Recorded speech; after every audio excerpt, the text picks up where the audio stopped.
All right, this is day four. Day four of the journey. Weight loss to 60 pounds. We're still in the first quarter.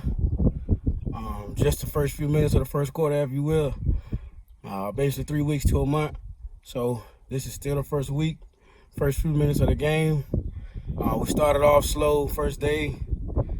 Pretty much wasted the day. Everything's shaking because the wind blowing my inside of the car. But so we still out here grinding. CJ came out here with me today, man, and did that, man. My man put it on me, man. We got our mile in, we walked, we jogged, we had some sprints, some hundreds, and man, we worked, man. But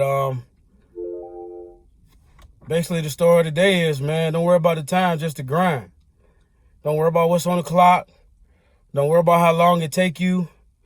Don't worry about, what you think other people think or how long it take you. I'm watching my boys post 3 miles in 21 minutes. You know what I'm saying? 3 miles in 18 minutes, and I'm taking that long, just to get 1.5 mile in. But that's not my path. I'm not going to run 3 miles. Not right now anyway. And I'm definitely not going to do it in 21 minutes or 18 minutes. So I'm going to walk and I'm going to jog. So again, today, day 4, man, we out here. The story of the day is I overslept the time I wanted to get up. My man CJ was out here at 8 o'clock. I got here at 8:15. Had to go back home to get my shoes. So today it was making it over obstacles, man.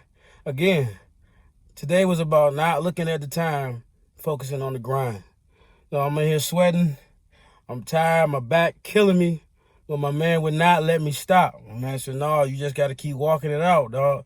You just got to keep walking it out, man. You can't stop. And then remind me when we used to play ball together, rec ball, and we playing with Coach Steph. And, man, just like I tell the kids now, you bend over after you done sprinting hard. Ain't no air down there. and it's so real because, you know what I mean, when we feel like we're exhausted, when we feel like we don't have nothing left, man, and those who are believers, the first thing that we're supposed to do is to look up, is to stretch our hands for the Most High. But we get down on ourselves, we look down, we try to catch our breath, we might sit down. My boy said, no, man, you got to stand up, man, and you got to walk that thing out. So no matter how you feel, no matter how long it take you, no matter how much time it takes you to get your mile and a half, no matter how long it takes you to get your degree, no matter how long it takes you to go to be a successful in your career and your job, you just gotta work that grind. Don't worry about the time. Stop focusing on the time. You worrying about tomorrow and you can't finish today. And that's just for me, man. Stop worrying about the time and focus on the grind. That's day 4. I'm still pushing. Hit the YouTube channel. Get with me. We got more coming. We got motivational videos coming. But I'm telling you, I'm tired. I'm sick and tired. My other homeboy, I think it was like maybe 3 years ago, my boy said, I'm hitting him up for advice. Hey, man, how I lose weight, man? How you do it? How you get to where you got to? And the last thing he told me, he said, man, when you tired, you'll do it. When you sick of it, you'll do it. When you're tired of looking at yourself like you are, when you really, truly are sick of the position that you have yourself in, you will do it. So you will, but a lot of things that I try to do for everybody is to get them before they get to this point. Why wait till you get overweight to push for it? Push for it now while you got the opportunity. Don't worry about the time, just worry about the grind. So I'm out here again. This is day 4. CJ came out here, pushed me hard. We did the work. And before I get off, I got 2 more things to talk about. So all right, so the last part of my story again on day 3 was about my mom and how she used to always come pick me up. And y'all saw me get very emotional. Love my mom to life. I really appreciate her.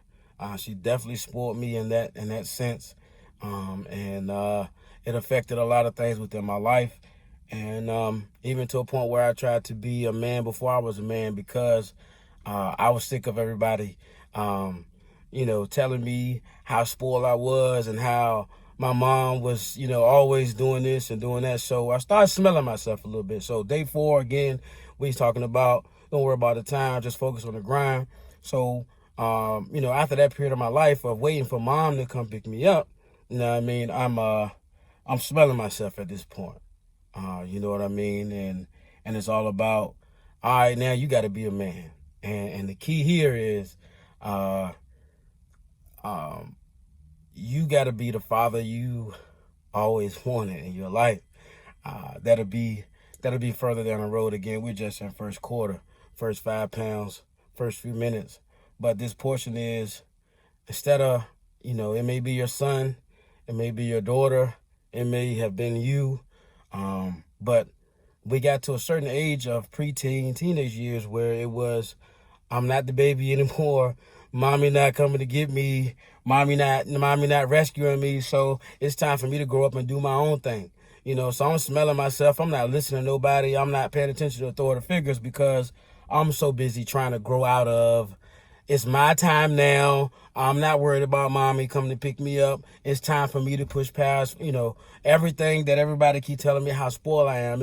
I'm taking my own life, you know what I'm saying, in hand, because to me, I'm running out of time and it's my time to do what I need to do. So instead of me focusing on the grind at the age where I needed to be on my schoolwork, focus on being a better son and developing as life go on, I'm trying to be grown before my time. And what that caused for me to do is 8th grade, I did my first half of 8th grade, and some things happened. I wrote some essays that wasn't appreciative at the time with the teachers, and everybody was afraid of bomb threats then, and I can't remember exactly what I put in those essays, but it got me kicked out of 8th grade. I was almost deemed as a dangerous kid. So I end up being homeschooled for the rest of the year. They had a teacher come, I think her name was Miss Council. It's West Side Elementary now, but it was Smithfield Middle.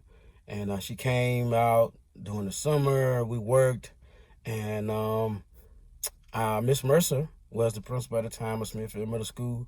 And she ended up approving, and they ended up getting it approved for me to go forward to the 9th grade. Again, I'm not focused on my grind. I'm just worried about the time at this time. And, I get to 9th grade and I do one semester there.